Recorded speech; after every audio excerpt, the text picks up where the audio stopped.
মেহেরবানি করে কুষ্টিয়ার বদনাম করবেন না। প্রত্যেকটা cameraman they are recording this video. কালকে এটা ইউটিউবে চলে যাবে, ফেসবুকে চলে যাবে। আমি চাই আজকের মাহফিল আজকেই শেষ হবে না, পুরো বাংলাদেশে আজকের মাহফিলটা ঐতিহাসিক মাহফিল হয়ে থেকে যাবে। আর আপনারা দোয়া পর্যন্ত গলার আওয়াজ এতটা অ্যাক্টিভ রাখবেন, যখন কুষ্টিয়ার মাহফিল প্রত্যেকটা জেলার মানুষ দেখবে, ঝিনাইদহের মানুষ দেখবে, খুলনার মানুষ দেখবে, রাজশাহীর মানুষ দেখবে, ঢাকার মানুষ দেখবে, সবাই যেন ওয়াজটা শুনতে বাধ্য হয় যে কুষ্টিয়ার সন্তান কেউ কাপুরুষের সন্তান নয়, সব বীরপুরুষের সন্তানগুলো আমার সামনে বসে আছে। আল্লাহ এমন আওয়াজ রাখার তৌফিক দান করুক, পড়েন সবাই আমিন। এখন আমি একদম ঠান্ডা মাথায় কথা বলছি, মেহেরবানি করে মোবাইলের দিকে মনোযোগ নয়। আর এই মায়েরা কোন দিকে আসছে? মায়েরা ডানে আসছে। আমার কলিজার টুকরা মা এবং বোন, আমি আপনাদের সবাইকে বলছি, মা এবং বোন, আপনারা 1 নাম্বার ফাউল আলাপ করবেন না তাফসীর মাহফিলে প্যান্ডেলে বসে বসে। এটা আমার কাছে রিপোর্ট আছে যে মহিলারা ওয়াজ শোনা বাদ দিয়ে বাড়ির গল্প করে বেড়ায় মাহফিলে এসে। আম্মা জান, আমি আপনার ছেলে, আপনাকে বলছি আম্মা, আপনি আমার কথা শুনবেন। আমার প্রত্যেকটা কথা আজকে আপনার কলিজায় গিয়ে আঘাত করবে ইনশাআল্লাহ। আপনি ফাউল আলাপ করবেন না আম্মা জানরা। 2 নাম্বার আমার বোনদের জন্য কথা, বোনেরা খবরদার, ওয়াজ চলা অবস্থায় তুমি তোমার মোবাইল ফোন বের করতে পারবা না। প্রত্যেকটা বোনকে বলছি, বোনেরা তোমাকে সম্মান দিয়ে বলছি, বোনেরা আমার প্লিজ মেহেরবানি করে আপনারা কেউ বোনেরা মোবাইল ফোন বের করবেন না।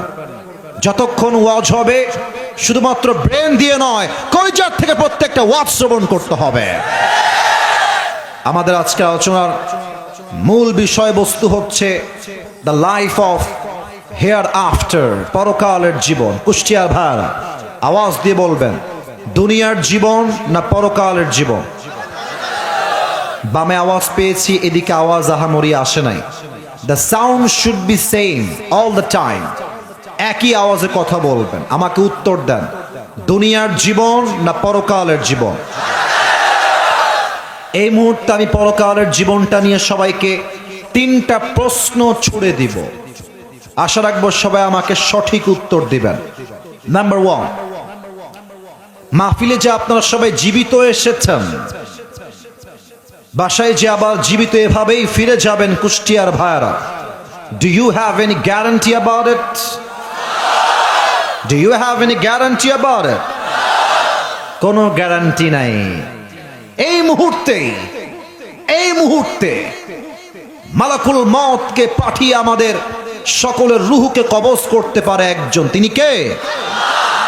কোরআনুল কারীমে আল্লাহ তাআলা বলেছেন, বান্দা শোনো শোনো, মৃত্যু এমন একটা বিষয়, লিকুল্লি উম্মাতিন আজাল, ইদা জাআ আজালুহুম ফালা ইস্তাখিরুনা সাআতাও ওয়ালা ইস্তাকদিমুন। প্রত্যেকটা উম্মতের জন্য, প্রত্যেকটা বান্দার জন্য মৃত্যুর একটা সময় সীমা বেঁধে দিয়েছে আল্লাহ তাআলা। ওই সময় যখন চলে আসবে, 1 মুহূর্ত আগেও হবে না, 1 মুহূর্ত পরেও হবে না। The death will come on time. It will never late. প্রত্যেকটা মানুষের জন্য নির্ধারিত সময় বেঁধে দিয়েছে একজন। আওয়াজ দিয়ে বলেন সবাই, তিনি কে? নাম্বার 1 শেষ।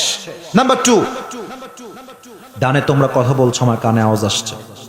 শোনো ভাই, আমি আসিফও যেমন ভালোবাসা বুঝি, ব্যক্তিত্ববোধ কিন্তু আমার খুবই স্ট্রং। ভালোবাসা রাখবা, আমার চেহারায় হাসি থাকবে। ভালোবাসা রাখবা না, মন খারাপ করে বাসায় চলে যাব। খবরদার, তোমাদের পায়ে আমার হাত, আওয়াজ করো না। দেখো আমি কি বলি, জেহেন লাগাও, মন লাগাও। বলেন তো কুষ্টিয়ার ভাইরা, দুনিয়ার জীবনটা বেশি উত্তম হবে না আখিরাতের জীবনটা বেশি উত্তম? মাশাআল্লাহ, এই তো উত্তর দিয়েছেন। আরেকবার বলেন তো, এই দুনিয়ার জীবনটা বেশি উত্তম না আখিরাতের জীবন বেশি উত্তম? দেখেন আল্লাহ তাআলা দলিল কি দিয়েছেন। 4 নাম্বার আয়াত সূরাতুদ দোহার 30 নাম্বার পারায় এই সূরাটি অবস্থিত। আল্লাহ রাব্বুল আলামিন বলছেন, বান্দা শোনো শোনো, ওয়ালাল আখিরাতু খায়রুল লাকা মিনাল উলা। ও আমার বান্দারা, দুনিয়ার জীবনটা আসল জীবন নয়, ইহকালের জীবনটা আসল উত্তম জীবন নয়, বরং আখিরাতের জীবনকে দুনিয়ার চাইতে উত্তম বানিয়ে দিয়েছে একজন, তিনি কে? The life of hereafter is much more better than this worldly life. আল্লাহ তাআলা বলছেন দুনিয়ার জীবনটা আসল উত্তম জীবন নয়, বরং আখিরাতের জীবনটাকে আমি আল্লাহ তাআলা দুনিয়ার চাইতে অধিক গুণ বেশি উত্তম করে বানিয়েছি। সুবহানাল্লাহ। এবার আসুন শেষ প্রশ্ন। আপনারা হয়তো বা আমাকে ফেসবুকে ইউটিউবে আগে দেখেছেন নাকি? মানে তোমরা আমাকে সবাই চেনো নাকি? আচ্ছা, হয়তো বা আমাকে অনেকে আজকে ফেস টু ফেস সরাসরি দেখেন, অনেকে এখানে আছেন এরকম।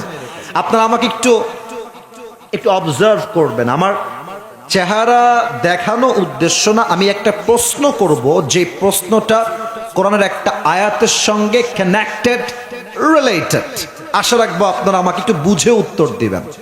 আমার দাড়ি, আমার হাইট, আমার চেহারার সাইজ, কুষ্টিয়ার খোকসার ভাই আমাকে দেখে আনুমানিক আজকে আপনার সরাসরি দেখে কত বয়স মনে হচ্ছে? আনুমানিক 28। একটা আওয়াজ আসছে, আর একটা কে বলছেন কত? 30। আচ্ছা, আপনাদের উত্তর একদম সঠিকও না আবার ভুলও না, কাছাকাছি আপনারা চলে এসেছেন। আরেকটা প্রশ্ন করব সবাইকে, এখানে এমন কোন মুরব্বী আব্বা যান যদি থাকেন একটু হাত তুলবেন, যার বয়স, আবারও বলছি, এমন কোন মুরব্বী আব্বা যান যার বয়স 50+, 50-এর বেশি, যার আছে বয়স 50+, একটু হাত তুলবেন আব্বা যান, বেয়াদবি নিবেন না। 1 2 3 4 5 6 7, মাশাআল্লাহ, হাত নামান। এবার আমি কোরআন থেকে প্রশ্ন করছি, কুষ্টিয়ার ভাইরা জবান খুলে উত্তর দিবেন তো সবাই আমাকে। দুনিয়ার জীবন বেশি লম্বা না আখিরাতের জীবন বেশি লম্বা? মাশাআল্লাহ। কিন্তু আপনারা বড্ড অবাক হবেন আজকে এই আয়াতটা শুনলে। অনেকের হয়তো বা দেহের মধ্যে কম্পন তৈরি হয়ে যাবে একটা আয়াতের তর্জমা শুনলে। আসলে দেখেন, শুধু লম্বা বললে ভুল হবে, বিশাল লম্বা, বিশাল। কি দলিল?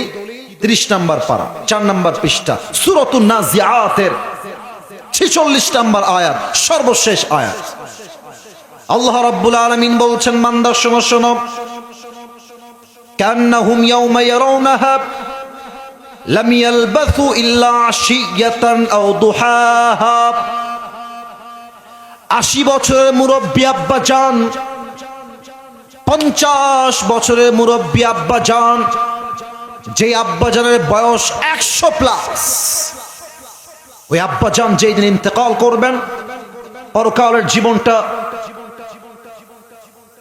যেদিন থেকে শুরু হবে, from the day when the life of hereafter will start, যেই দিন থেকে শুরু হবে, যখন মুরব্বী দেখবে পরকালের জীবনটা এত লম্বা, আল্লাহকে বলবে, আল্লাহ, আমার মনে হচ্ছে আমি যে দুনিয়াতে 80 বছরের হায়াত পেয়েছিলাম, লাম ইয়ালবাসু ইল্লা আশিয়াতান আও দুহাহা, it was just like on morning or on evening. মুরব্বী বলবে, আল্লাহ, আমার কাছে 100 বছরের জীবনটা মনে হচ্ছে একটা সকাল কিংবা সন্ধ্যার মতো ছিল। আল্লাহু আকবার। ও ভাই, আপনি কথা বুঝতেছেন? আমার 100 বছরের হায়াত দুনিয়াতে ছিল, পরকালে যখন যাবে, পরকালের জীবনের সময় এত লম্বা হবে, 100 বছরের মুরব্বী বলবে, আল্লাহ, দুনিয়াতে মাত্র আমি একটা সকাল কিংবা সন্ধ্যার মতো সময় ছিলাম। কতটা ক্ষণিকের জীবন, কতটা অল্প সময়ের জীবন, যেই জীবনটা আখিরাতের সামনে just like a morning, just like a evening, এটা সকাল কিংবা সন্ধ্যার মতো। আল্লাহু আকবার। আমি সবাইকে একটা আবদার রাখবো এই মুহূর্তে, মেহেরবানি করে সবাই চোখটা 5 সেকেন্ডের জন্য সবাইকে বন্ধ করতে হবে, তবে এখনই বন্ধ করবেন, একটু থামেন। আমি আসিফ হুজুরের এখানে বসে থেকে কথা বলার কোনো যোগ্যতা নাই, টু বি অনেস্ট। আমার চাইতে যোগ্য আলেম অথবা যোগ্য ব্যক্তি আমার শ্রোতা হিসেবেই হয়তো বসে আছে, অথবা আমার আশেপাশে কোথাও সে দাঁড়িয়ে আছে। আমাকে আল্লাহ তাআলা, আমি যেটা বিশ্বাস করি, আমার সঙ্গে আমার আব্বা আম্মার দোয়া আছে বিধায় আমি এখানে বসতে পেরেছি। আব্বা আম্মার দোয়া ছাড়া সামনে আগানো যায় না। তোমরা যারা ভাবো তোমার গার্লফ্রেন্ড তোমার আপন, সে তোমাকে বড্ড ভালোবাসে, অ্যাবসলিউটলি রং আইডিয়া। বিপদে পড়লে বুঝবা বাপ মায়ের মতো আপন দুনিয়াতে আর কেউ হতে পারে না। সবাই চোখ বন্ধ করবেন। কেন? আমি আসিফ, আমি একজন অধম মানুষ, আমার কোনো যোগ্যতা নেই। তবে আমি যা কথা বলবো, আমি কোরআন থেকে, হাদিস থেকে, বাই মেনশনিং দ্য রেফারেন্স, দলিল দিয়ে কথা বলবো।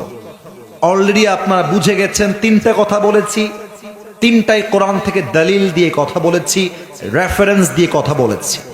আমি আমার পুরো ওয়াজের ভূমিকা দিচ্ছি 5টা কথায়। যে 5টা কথা বুঝে যাবেন, সে আমার ওয়াজের 50% বুঝে যাবেন। আসুন ভূমিকা দিয়ে দেই। নাম্বার 1, আজ আমরা জানবো পরকালের জীবনটা শুরু হবে কেমন করে, মৃত্যুটা আমাদের সামনে আসবে কেমন করে। এই মৃত্যু যখন আসবে, মানুষের মাঝে 2টা দল হয়ে যাবে। Number 1, the death of people, those who perform the salah. Number 2, the death of people, those who do not perform the salah. এক হচ্ছে নামাজি বান্দার মরণ, আর এক হচ্ছে বেনামাজি বান্দার মরণ। 1 নাম্বার। 2 নাম্বার, আজীবন শুনেছি কবরের জীবন, কবর কবর কবর। আজকে আমরা জানবো কবরের প্রথম রাতটা কেমন হবে। ও আম্মা জান, ও আমার কলিজার টুকরা যুবক ভাইরা, আমার আব্বা জানেরা, কবরের রাতটা কেমন হবে একটু শুনবেন আজকে আমার থেকে। কবরের লাশ যখন দাফন করা হবে, সেই মুহূর্তে তার সঙ্গে কি ঘটবে, আজকে আমরা এটা জানবো। 2 নাম্বার শেষ। সর্বশেষ আমরা 3টি বিষয়ে কথা বলবো আলাদাভাবে। 1, মৃত্যুর পরেই it's not end of your life.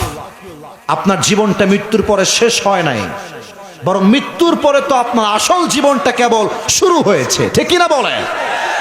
মৃত্যুর পরে আবার আমাদের সবাইকে জীবন দিবে একজন। বলেন সবাই, তিনি কে? 2 নাম্বার আমরা জানবো কিয়ামত, হিসাব দিবস কেমনে কায়েম হবে, আমাদের আমলনামাটা হিসাব কেমনে হবে, কত আমল হলে আমরা জান্নাতে যাব, কিয়ামতের হিসাবটা কেমন করে হবে, কোরআন থেকে হাদিস থেকে আমরা জানবো। এন্ড ফাইনাল এন্ড লাস্ট, সর্বশেষ আমরা জানবো একদল যাবে জান্নাতে, আর একদল যাবে জাহান্নামে। জান্নাতীরা জান্নাতে যাবে কেন, জাহান্নামীরা জাহান্নামে যাবে কেন? Today we will talk about on this matter in details. বলেন সবাই হাত তুলে ইনশাআল্লাহ। আজকে আমি ব্যাখ্যা সহ ওয়াজ করব। সবাই এবার যদি আমাকে ভালোবেসে থাকেন,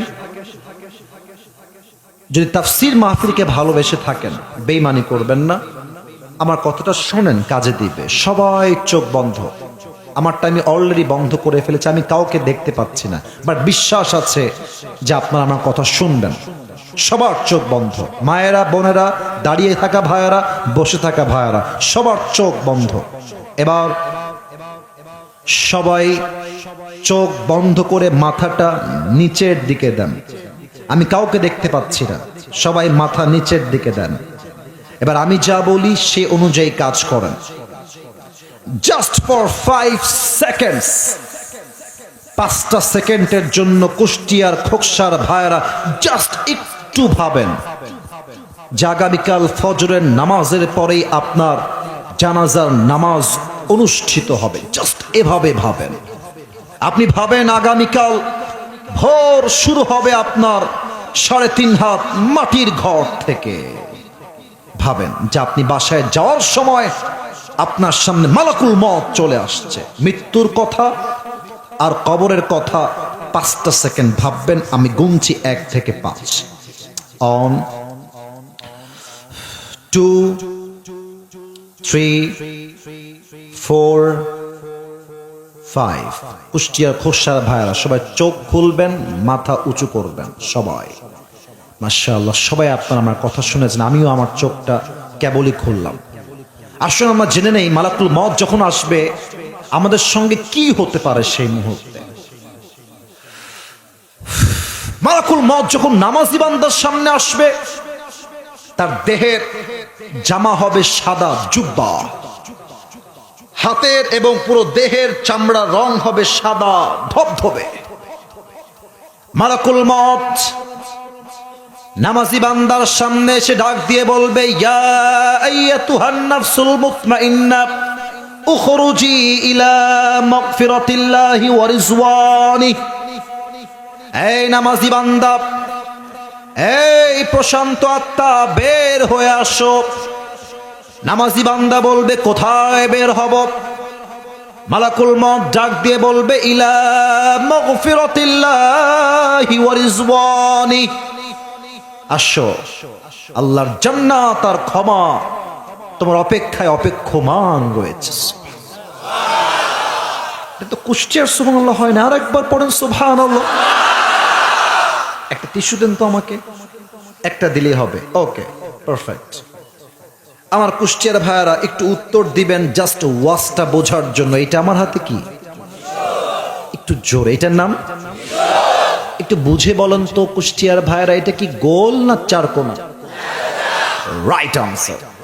হাদিস শোনেন, কাফাম মিন নাকফানিল জান্নাহ ওয়া হানুত মিন হানুতিল জান্নাহ। নামাজি বান্দার রূহকে কবজ করবার জন্য আল্লাহ তাআলা জান্নাত থেকে একটা লাল রেশমি রুমালের চাদর ফেরেশতার মাধ্যমে নামাজি বান্দার রূহকে জান্নাত পর্যন্ত পৌঁছে দেওয়ার জন্য একটা লাল রেশমি রুমালের চাদর জান্নাত থেকে আল্লাহ গিফট হিসেবে, হাদিয়া হিসেবে দুনিয়াতে পাঠিয়ে দিবেন। ইসরে, এই হাদিসগুলো শুনলে নামাজি বান্দার অন্তরে একটা প্রশান্তির ছোঁয়া বয়ে যায়। আমি আসিফ খুব ভালো আমলওয়ালা একদমই না, তবে আমার বাবা একজন আলেম, আমার আব্বা একজন মসজিদের খতিব, ইমাম, একটা মাদ্রাসার প্রিন্সিপাল। আমি যখন এই যে মেবি এতটুকুই হব, লাইক দ্যাট, তখন থেকে আমার আব্বা আমাকে 5 ওয়াক্ত নামাজ শিখিয়েছে। মক্তব থেকে নামাজ পড়ি, আজ অব্দি নামাজ ছাড়ি নাই। এটা আল্লাহর শুকরিয়া, আলহামদুলিল্লাহ। আপনার যারা নামাজি আছেন, আপনার রুহু যখন কবজ হবে, হাদিসে আসছে পিঁপড়া কাটলে যেমন মানুষ হালকা একটু ব্যথা পায়, নামাজি বান্দার রুহুটা কবজ হয়ে যাবে, নামাজি বান্দার এর চাইতে বেশি ব্যথা অনুভব হবে না। নামাজি বান্দার মৃত্যু কিন্তু এবার তো বড্ড ভয়ঙ্কর হবে। এবার আমরা জানবো বেনামাজি মৃত্যু কত ভয়ঙ্কর হতে পারে। আমি যদি এখন নেমে যাই স্টেজ থেকে, যুবক তোমরা আমার কথা রাগ করো না প্লিজ, আমার কথা রাগ করো না। আমি যদি কয়েকজনের পকেটে হাত দেই, পকেটে এখন এখন বিড়ি প্যাকেট বের হবে, বিড়ির প্যাকেট বের হবে। আমি হাসির জন্য বলি নাই, কসম খোদার আমি হাসির জন্য বলি নাই। এই মানুষটা এখানে ওয়াজ শুনবে, দোয়াও করবে, জাস্ট প্যান্ডেল থেকে বের হবে, যাওয়ার সময় নিয়ত চেঞ্জ করেন। আসেন, হাদিস থেকে আমরা জানি বিড়িখোর, মদখোর, সুদখোর, বেনামাজি, বেপর্দা নারীর মৃত্যু কত ভয়ঙ্কর হবে। মালাকুল মউত যখন বেনামাজি বান্দার সামনে দাঁড়িয়ে যাবে, তার দেহের রং হবে নীলাভ বর্ণের চেহারা, পোশাক হবে কালো কুৎসিত। মালাকুল মউতের এক পা থাকবে জমিনে আর মাথা থাকবে আকাশ বরাবর, বিশাল লম্বা। মালাকুল মউতের ভয়ঙ্কর চেহারা দেখে বেনামাজি যুবক, বেনামাজি মুরব্বী, বেনামাজি মা থর থর থর থর থর থর করে। আর মালাকুল মউত তার দিকে ভয়ঙ্কর চোখ দিয়ে বড় বড় চোখ দিয়ে তাকিয়ে থাকবে। যখন দেখবে বেনামাজি থরথর করে কাঁপছে মালাকুল মউতকে দেখে, মালাকুল মউত একটা ধমক দিবে। কি ধমক দিবে? এটা হাদিসে আসছে, ইয়া আইয়াতুহান নাফসুল খাবিথা উখরুজি ইলা গাদাবিল্লাহ। এই বেনামাজি বের হয়ে আয়, বের হ। আল্লাহর জাহান্নাম, ক্রোধ, আল্লাহর আযাব তোর জন্য অপেক্ষায় আছে, বের হয়ে আয়। একটা ধমকে রূহটা ছিঁড়ে বের হয়ে ডান দিক দিয়ে দৌড় দিবে। মালাকুল মউতের হাতে আসবে না। একবার বাম দিকে দৌড় দিবে, আর একবার পেছনের দিকে দৌড়ে পালিয়ে যাবে।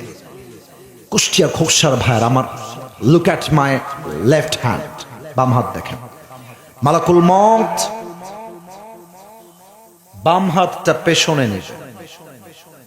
লুক অ্যাট দিস পজিশন, বাম হাত পেছনে, পেছন থেকে নিয়ে বেনামাজির রূহের দিকে একটা থাবাবে।